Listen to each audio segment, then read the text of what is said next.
One of the most difficult things for a lot of people to come to terms with when processing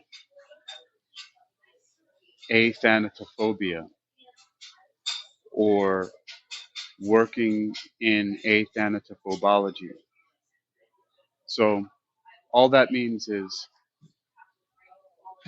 working on not fearing death. Basically, the best way to embrace life. And so there's a major issue with why it is so difficult for so many people to eliminate the fear of death. And it's really something very ancient, and many people have heard it before. And so it's nothing new, and it really is the fear of the unknown. And I know that people have heard that so many times. The issue is not whether you know some phrase or aphorism or just some term, but what do you do? What can you do with that information? How do you actually process and understand that there actually is no need to fear death? The biggest problem comes in through various different levels. And so I'm going to address just certain things here to build into that because I understand that it will help to graduate to the understanding that I am communicating. So, one thing that has been an issue lately, I mean, it's happened over and over again in the city that I have been somehow making my home for a while. I mean, I've been here for a long stretch this time around since I was traveling. So I've been in around the same place. Well, I was out for a little while, so it's it's April of 2026. I was out and about for 2 months, and I got back in March. Before that, I was gone. So yeah, I mean, I I've been around in and out long enough, and to see some interesting things happen. And I talked about this briefly before about how there are various different incidents of violence occurring in Virginia Beach. There have been several shootings on the beach. There was a club that I used to work security at the door where somebody was shot and killed. And there was even an incident there a couple of years ago when I was working there in 2023. I left where someone threatened me with a gun, and someone also threatened me with a gun at a grocery store. And so the issue, first of all, it's directly related to the fear of death. So most people in general are cowards. Most people in general are cowards because they are afraid of, I mean, there's a saying that says there's nothing to fear but fear itself. And this is pretty true when you get down to it. But let's break down what that actually means. These two things, afraid of, the only thing to fear is fear itself and fear of the unknown. And they're all related because they all have a root cause, and part of it is biological, neurological, just as much as it is metaphysical, meaning things that we can think about logically and use reason and apply critical thinking to it. The first thing about when I mentioned that most human beings in general are cowards, and I'll start first with the example of these people who the first thing that they do is they decide to go for a gun. And a big reason for that is because they're scared. They have zero discipline. They have zero control over their own bodies because they do nothing that is physically challenging. They are not exercising, going to the gym on a regular basis, eating healthy, and let alone practicing martial arts and learning self-defense and learning how to be confident. And so you have these people with weak bodies and weak minds and weak constitutions in general, because not only are they poisoning themselves with junk food and all kinds of toxic additives that go inside of it, but are also poisoning their minds with the very addictive programming that is being offered en masse to them through social media. They are not consciously and consciously curating and being self-aware about what they are consuming. So they are continually in a state of frustration and stimulation because of it, due to the fact that social media is engineered to feed people things that are rage baiting them and then rage hooking them, meaning that they're being fed things to make them angry and to keep them angry. And it is because of that they are held in this perpetual state of just being pissed off. But they're pissed off mostly at themselves because they know that they have almost no ability to do anything about anything. They feel powerless because effectively they are powerless. There's not really anything that they can do to remedy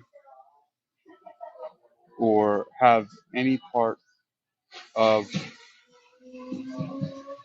solving or bringing a solution to the various things that are making them angry.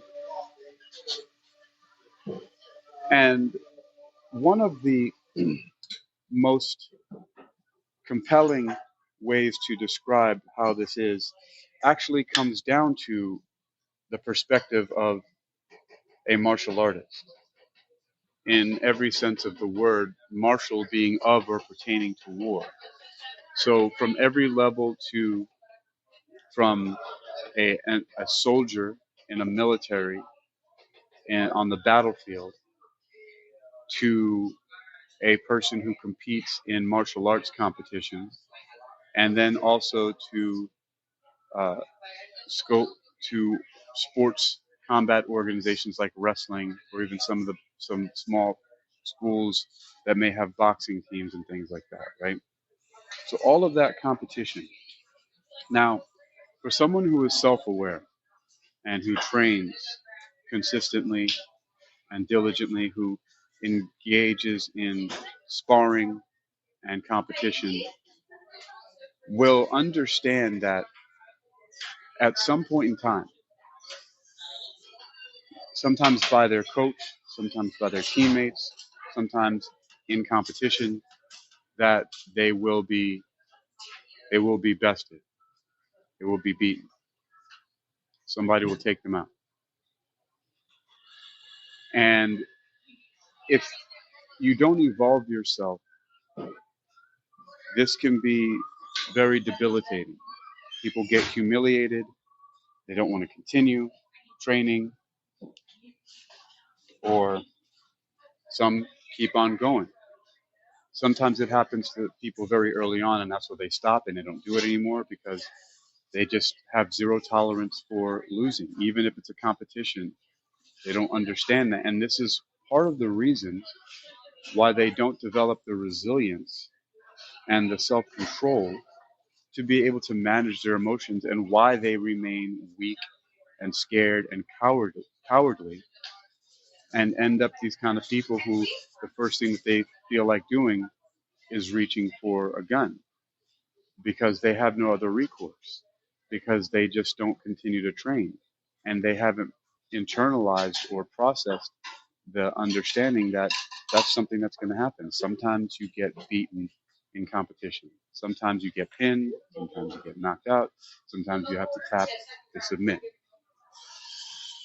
And that's just the fact of life. In competition, it happens that you live to compete or fight another day.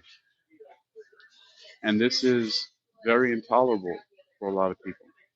And so the only way they feel that they can claim any kind of victory to mend their cowardly insecurity is to win in the most ultimate way they feel like they can win, by killing somebody, by picking up a gun and shooting someone, because they're useless, basically. At least that's how they feel. Or else, why else would they do that for a simple altercation, or for someone who bested them, someone who's bigger than them, stronger than them, or just because, in general, because of the times that they may have lost before, maybe their parents dominated them, and for whatever reason, they've been in a position over and over again where they felt defeated, where they felt dominated, where they felt overpowered, and that there was nothing they can do about it.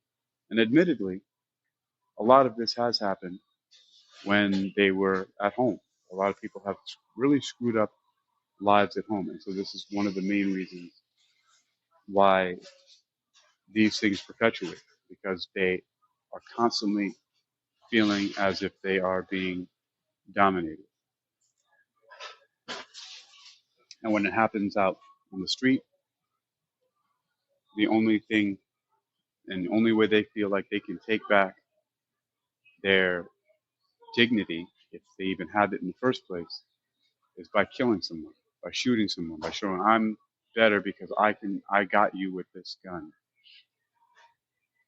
And the crazy part about it is that it's not even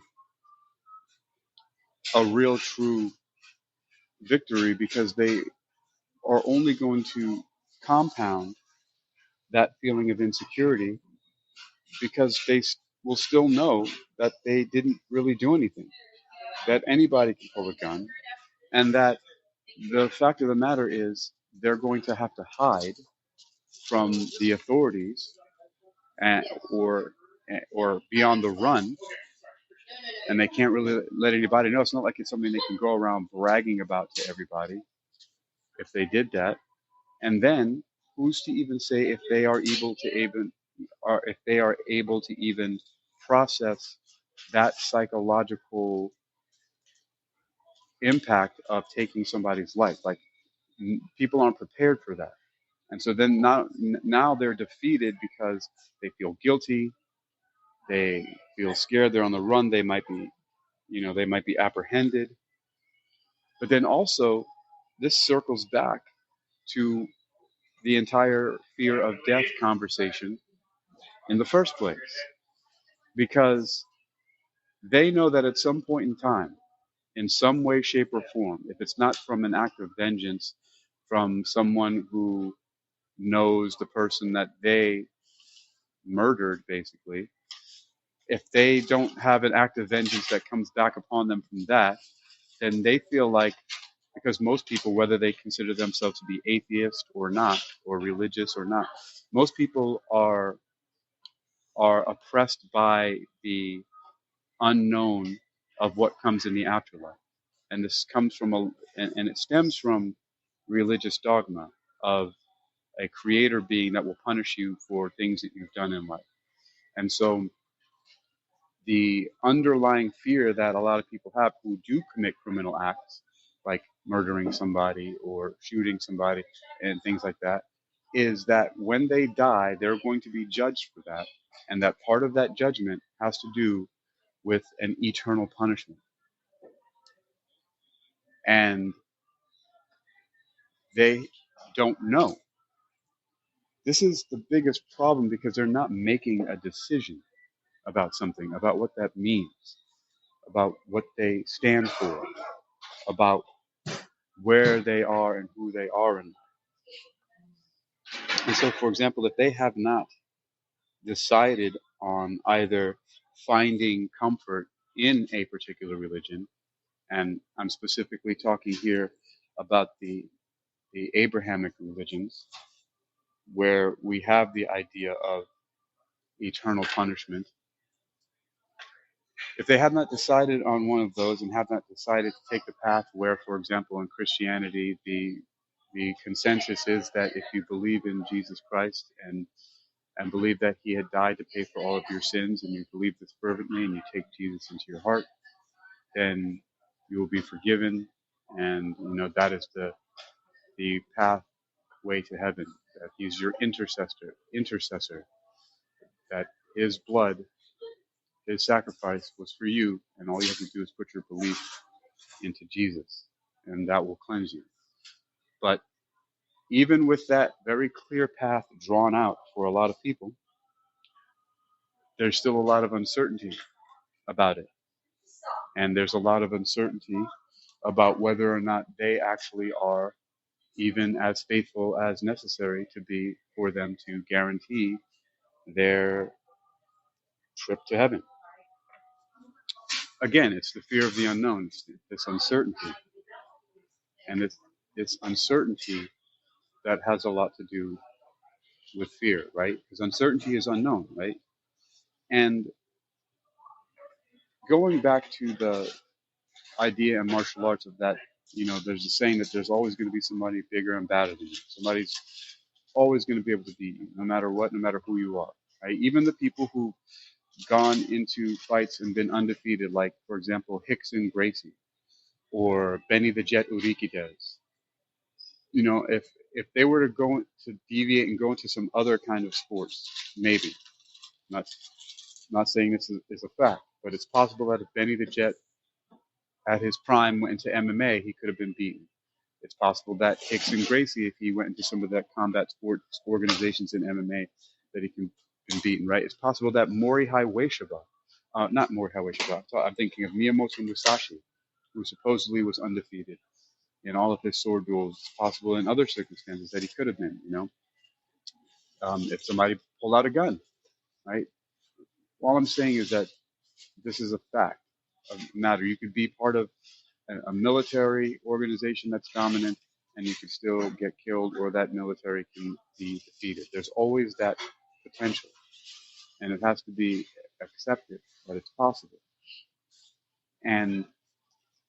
But the fact that many people, especially specifically young men or just men in general, with our testosterone fueled rage and arrogance, and this idea that we are supposed to be the baddest of all, and nobody's supposed to look at us the wrong way, and all this other kind of idiotic machismo, then when they cannot uh, dominate everything, that's when they resort to all of the guns and the violence, because they want to make this finality, because ultimately they have accepted a life of mediocrity and cowardice, because they aren't really doing very much of anything to be somebody. Meaning, They don't have something to fall back on. There's no passion, there's no recreation, there's no production, there's no creativity, and specifically in physical activities such as competitive sports, but more exactly martial arts or those kind of combat sports like things like wrestling teams and even football, but ways that they can manage and channel their aggression and accept that they're not always going to win, but that's okay. Not that you not that you want to be giving out trophies to everybody for 20,000th place or anything like that, because that's dumb. You have to know how to lose, and that's the problem. They don't know how to lose, and they don't know how to lose gracefully. Just like people are not aging gracefully because of just ridiculous paths of thinking, speaking, and behavior. And this all has to do with uncertainty. So, what's the remedy? The remedy for uncertainty, the unknown, the fear that comes with that, is to establish your own certainty regardless of anything that is external. This is a very clear and very real possibility for anyone. But as I was stating before in the beginning, the barrier to that is it's still another kind of fear. So let me put this very clearly here. The way to actually overcome fear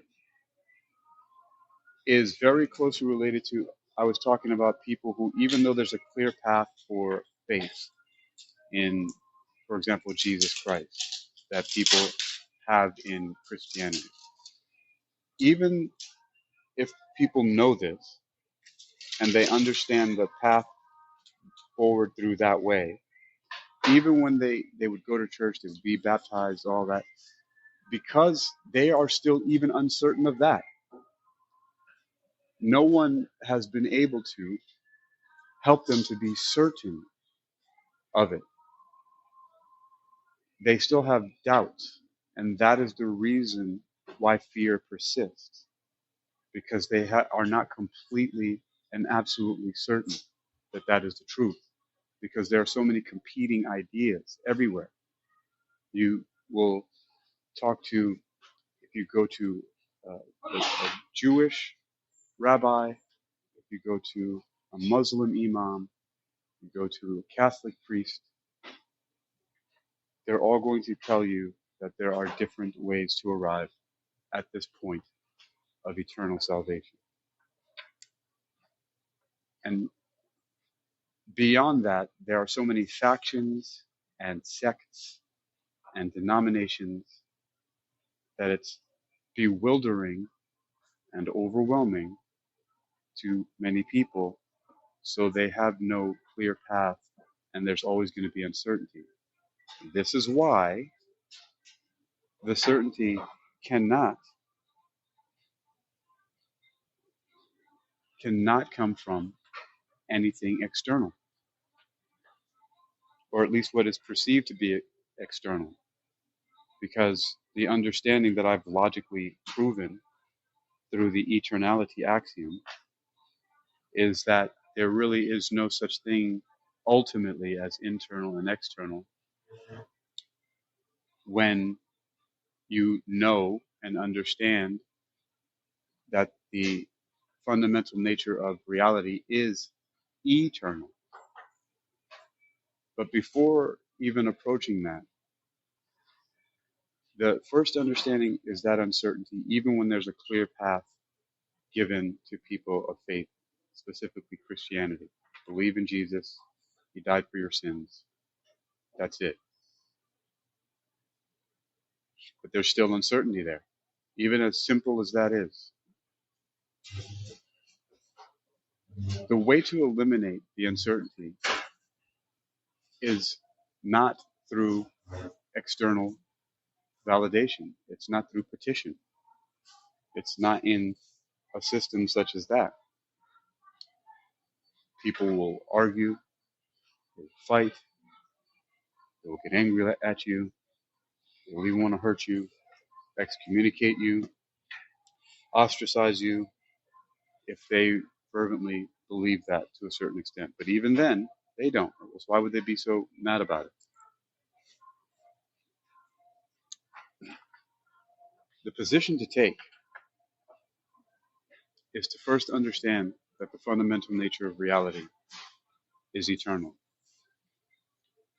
and that the only thing that you can ultimately have full control and power over is your decision to never bow to anything, to anyone, and to never submit, regardless of what you are facing.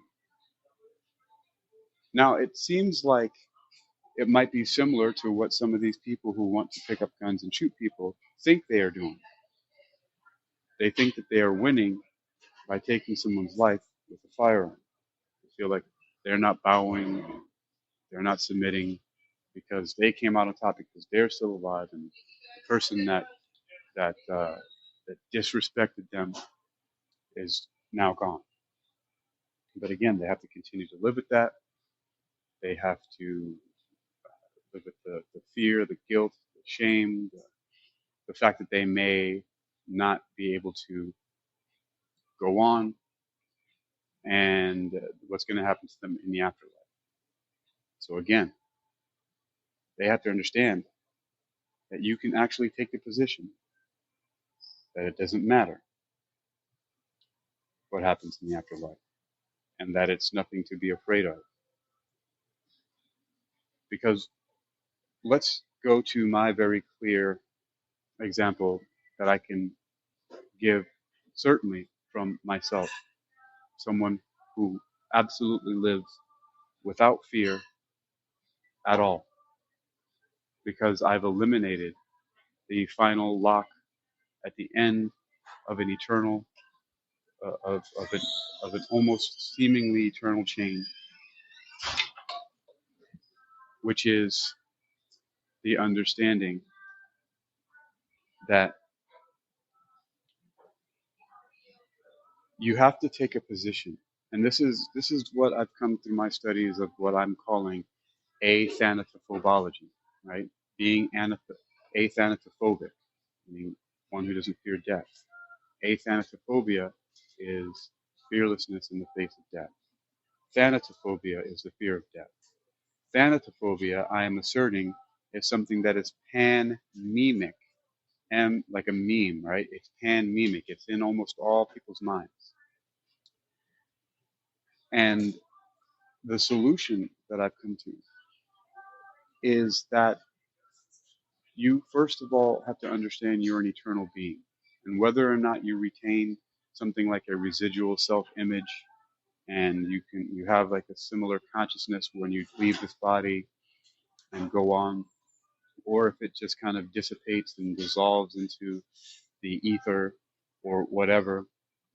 The idea that you have to take is that no matter what there is, whether it's a dark, empty nothingness, or whether you have to confront some kind of creator being that may or may not grant you access to paradise or send you off to an eternal punishment, is that you ultimately have to stand in the face of all of those possibilities and declare your eternal sovereignty and say, it doesn't matter. I bow to nothing.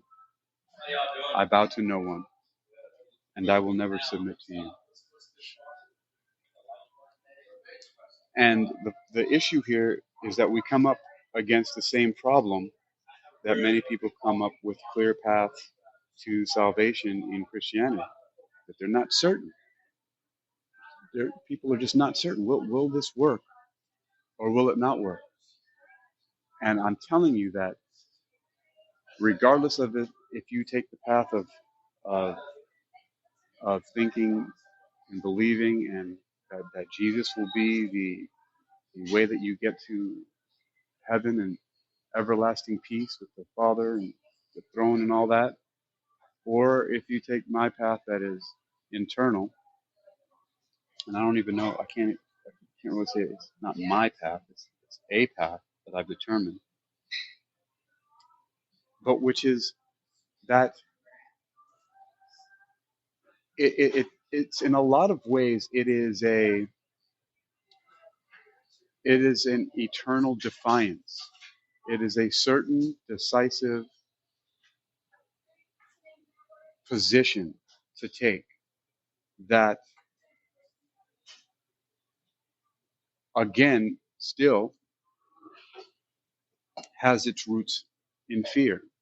Because when you get down to something like that, people will be uncertain about, well, if I take this position and say I'm not going to bow, I submit nothing, but then I come across this being, this God, and they're going to send me to hell forevermore. I don't want to suffer eternally. I don't want to burn forevermore in an everlasting lake of fire. So just in case, right, or because I don't want to deal with that discomfort, then I'm going to either submit completely to, to the arbiters of this religion and to the gatekeepers and Jesus and, and but and then submit to that God, which is a form of fear. You're saying that you're either going to do that, you're going to fear this thing and say, yes, you are the Lord, you created me, and so, you know, I bow and submit to you. That's what people say. I don't say that, but they do that because of the the anticipation of eternal suffering. Either that, or they just don't know, which is still the same thing because it could eventually end up with eternal suffering. And as interesting as it might seem, it actually is directly connected to the very same understanding of training in martial arts and being in a competitive combat sport, of of being beaten and knowing that sometimes you will lose a competition or a fight. It comes back down to this idea that you have to determine for sure that ultimately this has no force, no weight over you, right? Because why are you going to be in limbo about something when instead you can dedicate your life to something, training in martial arts, where you have to put yourself through a little bit of struggle, where it's challenging, right? Where you may lose on occasion in practice in the training hall. Your coach might beat you, some of your teammates, or during competition. But it's the understanding that this, why are we so conditioned to avoid pain at all costs?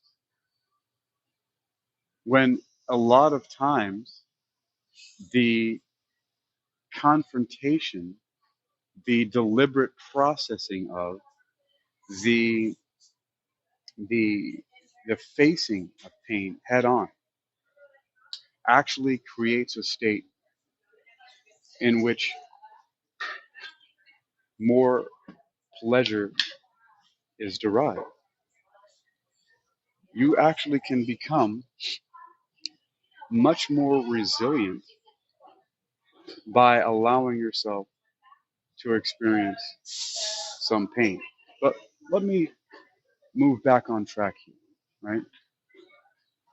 What I'm saying is that the ultimate solution for all of these issues that people are facing, most people just being cowards, where they their most their reaction to any kind of stressful stimulus is panic and hysteria and zero direction. It's all chaos because there's no training involved. There's no critical thinking involved. Instead, there's this chaos of the unknown, of that saying where people say, my whole life flashed before your eyes. Well, your whole life flashes before your eyes is because you have not determined a direction for external stressors to be directed, to be routed to. That's why. And that's the solution right there, is that you have to predetermine where any type of potential, what most people might consider to be fear inducing, any type of stressors or pain that comes from the outside or even from within, you can predetermine where you're going to route that stimulus to. In my case, there's twofold. One of them is just determining, first of all, that the universe is eternal, and that the uni- that the so there's some confusion with the word universe, right? Because uni means one.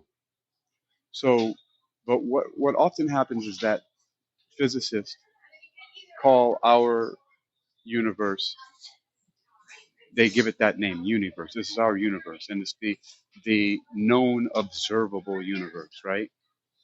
But that word is more appropriate for all of existence, the fundamental nature of reality being eternal.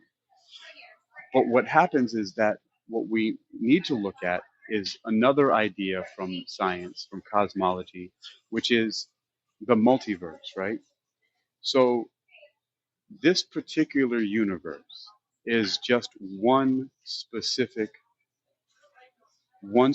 manifestation within a multiverse, an eternal multiverse where there are various and many, some exactly the same, some similar, and some wildly differing from the one that we're in. But you first have to determine that the fundamental nature of reality, right, is eternal, and that the universe that we know of and can observe is but one manifestation in all of existence. And then from there, you can know that it is possible that this one universe that we exist in, within the multiverse, in the fundamental eternal nature of reality, may very well have been created by a shockingly powerful being that had the technology and know-how to create this universe. And it is very possible that that being wants to claim dominion over this observable universe that it created, starting with the Big Bang seed that it planted. And it may be able to do certain things technologically because we people don't necessarily understand what it is, this consciousness, this soul, all this other stuff like that, that can trap it, manipulate it, make us feel uncomfortable, and so on and so forth. But even with all of that being true, that does not mean, and it definitely is very clear that it's not, that that being is the eternal creator of all of existence, because that is not possible. It's a logical impossibility. Because once you start to anthropomorphize and give political structure like a king on a throne with angels and archangels and all of this basically hierarchical structure, which is a political structure, which is created by the minds of humans. But once you start doing all of that, you are pulling something that is not eternal. You, there is eternal being, but there is not an eternal being, because an signifies one. It's an individuation. Like I said, it is possibly a very powerful being that created something that's awe-inspiring to us, our entire universe, but it is not the end all be all. And then once you understand the eternal nature of reality, that our universe is simply one in many, amongst many multiverses within this eternal reality, and that even if a being did create this particular reality, then what you go to is, what are the characteristics that I know of this being from all of these different books, and then you decide if you want to bow to and submit to that thing. I have determined unequivocally, unambiguously, without any conflict, that the answer is no. And that is, again, the problem that many people come up against, because there's that fear. They don't want to feel pain, just like people don't want to train. It's like they don't want to do anything significant because it's difficult. It's going to hurt. It's going to be uncomfortable. It's going to be challenging. And they want this finality. And the only way you're going to get the finality is if you establish it yourself. And you, in your mind, in your imagination, you face this being that's as big as the universe, or powerful enough to have created it, and say, I bow to nothing. I bow to no one, and I will never submit to you. You see, eternity is a long time because it is no time, because it never ends. And there is no possible way that a finite being that started at some time and will ultimately have an end can hold you prisoner and in check and in suffering for eternity. So the ultimate logic here is that you actually have nothing to fear. When you come to the understanding of an eternal reality, and that a finite being cannot hold sway over you forever, it is not possible. That thing began at some point in time, just like the Big Bang began at some point. And that thing will end if it hasn't already. Or if what's operating is actually some type of monarchical system, some tyrannical system. You know, in China, there's this myth, there's a story of the rat. And the word for rat is Lao Shu. And the Lao means old. And it's because, as one of the stories go, that some people were, a family lived in the house that passed on from generation to generation, and it just kept on seeing this rat all the time in the house. And so, the kids grew up and they saw the rat, and their kids saw the rat, and everybody kept seeing the rat, and so they called it Lao Shu, the old one, right? That old rat. But what they didn't realize was that because it looked the same, it was just the offspring and the descendants of the rat that lived in the house. So it wasn't the same one, but they thought it was the same. At least that's how the story goes.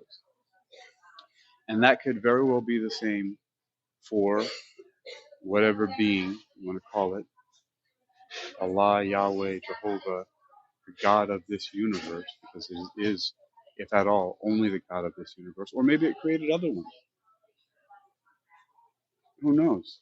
But the point is that it is not, it is not an eternal being. You don't have an eternal being. There is eternal being, of which we all are part of. But there's not one definitive, unless you want to include everything, which we all are. It's within and all around us. But to have something that's separate from us and say that it's supposed to have that kind of control over us, now we're going into a ridiculous territory. And the illogic of it all, when not understood, is why people live in fear. But when you make the decision, and you decide very clearly that you are not going to submit to anything, because you realize that you are eternal, just as eternal as anything else, not in this physical body, but in essence. There is absolutely nothing for you to fear. You're just fearing fear itself.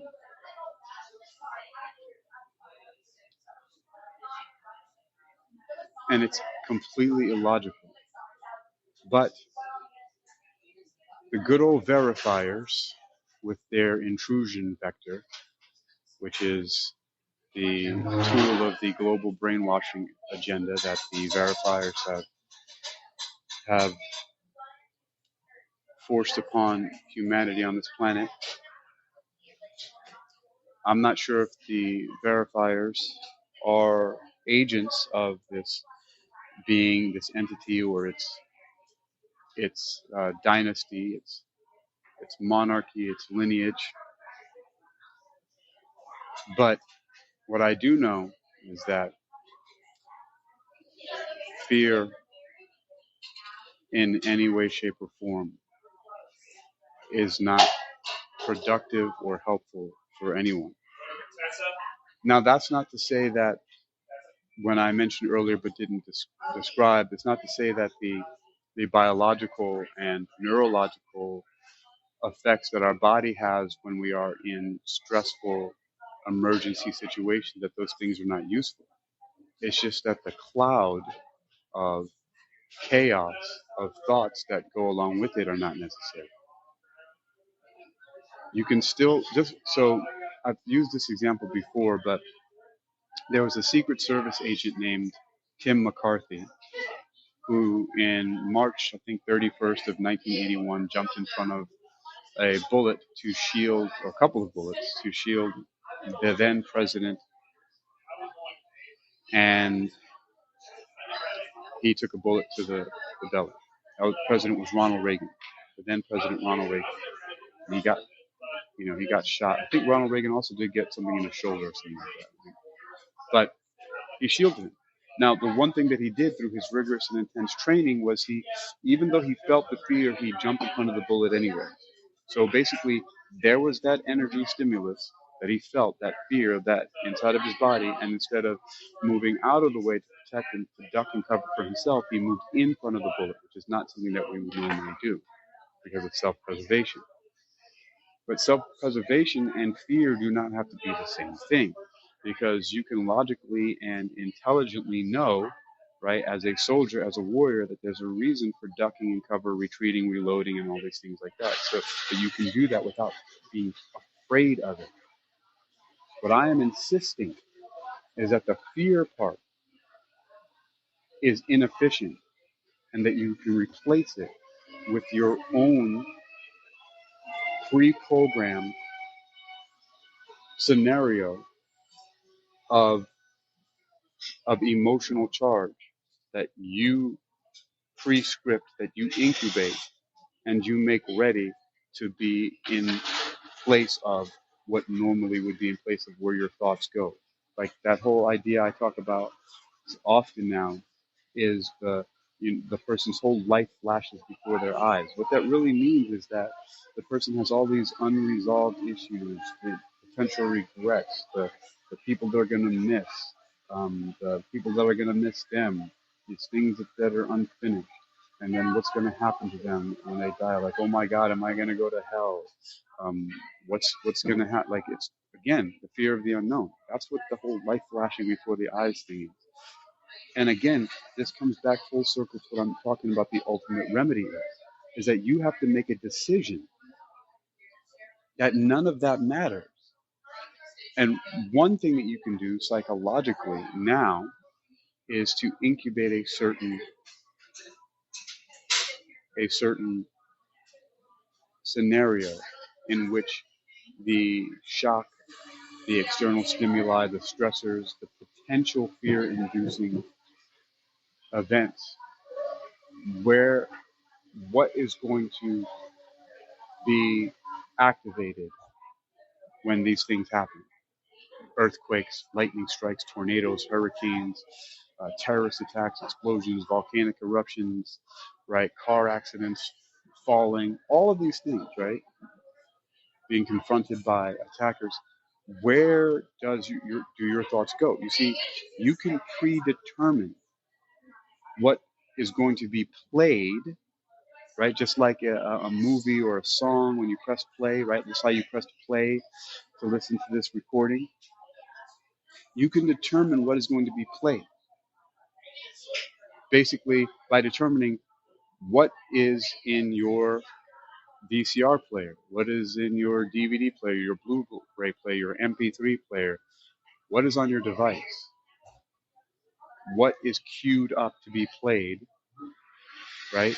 What is on your playlist when this particular external stimuli comes to you. And for a very clear example of what I've done is I choose to go the hulking out way, which just from very long ago as a child, my mom used to say that I used to turn into the Hulk when I disagreed with something. And it was also one of my favorite TV shows with the actor Bill Bixby.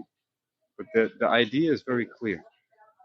You see, what happens to David Banner or Bruce Banner, or sometimes I call David Bruce Banner because the name was different for the TV show. But ultimately, what happens is this: when Bruce Banner experiences a high level of stress, usually it's pain or something like that, the reaction of his body is not to wither up, not to crumble, not to scream, not to cry, not to run away, but to rage out, but to turn into a rage monster, and then to confront and fight and basically eliminate the source of that stressor. Now, I know I could have gotten to this much earlier, very clearly, but the solution is extremely simple. You can determine that you are going to, in place of any external stimuli that could be potentially stressful, in which you can imagine most people will panic or become hysterical.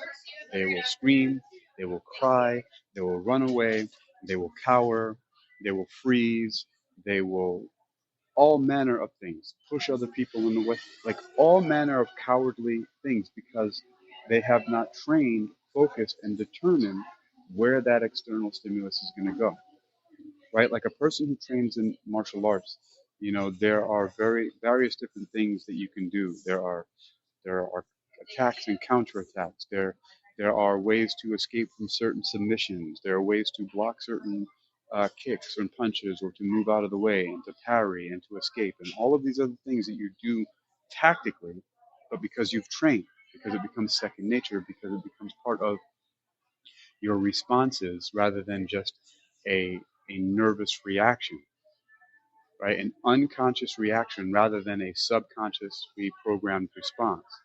You can, in fact, program your responses to anything. If they're left unprogrammed by you, they are just simply wild reactions that oftentimes have no real, no real world effectiveness. So some examples are, there are many people who have reported either being in bicycle or car accidents or being hit by cars, and because they know combat roles from judo and jujitsu or various other ways to roll and to displace and disperse energy, just like how free runners or parkour does, right? Um, you can displace the energy so it doesn't hurt you. And it's even happened to me. I've been hit by cars, fallen off of bikes, tripped and fall, or just the fact that I practice capoeira, I know how to use my body so that even if I trip and fall, I trip and fall into a cartwheel or a roll or any various different movements, because I know how to move my body from various different positions, whether I'm standing upright to the side or upside down, it doesn't matter.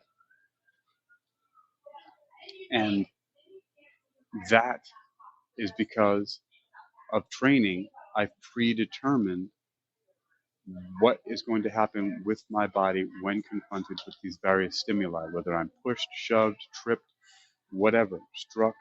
all of them have trained variables at which they respond, right? Subconscious programming response. And you subconsciously program through consciously installing that. You have to be aware and alert to do it first. And again, this is what you do.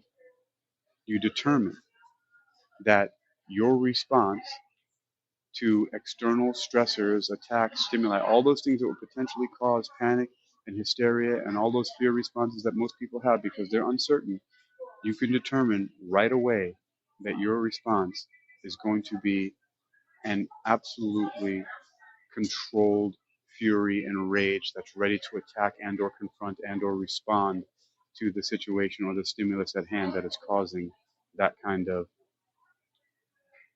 that is causing the pain, the external pain, whatever is attacking you, whatever stressor is coming at you. You can decide by training and decision that your response is going to be one of readiness, and that you're not going to beg, you're not going to plead, you're not going to cower, you're not going to cry or scream, if for nothing else other than dignity. Because if you're going to go down, if you're going to go out, why would you want to go out cowering? Like wow, how that helps nothing. If you're again the same way that people are pulling out guns is because of they feel they're being dishonored, disrespected because of dignity and everything like that. If the ultimate end is people are trying to escape that, they're trying to stop that, then why would that ever be part of your psychological makeup to begin with? If you eliminate that from your being altogether and you decide that you bow to nothing, you bow to no one, and you will never submit, meaning you're not going to cry, scream, cower, anything like that, means you're going to go out fighting with, with at the very least, with fury and rage, confronting the source of your demise. Then you uphold your dignity forever. There are, this song from this band Sepultura that says, "When you go down fighting." Or how Heimdall from the Avengers movie, after the Thor ship was attacked when they left from Asgard, and Thanos took the sword and stabbed Heimdall in the heart.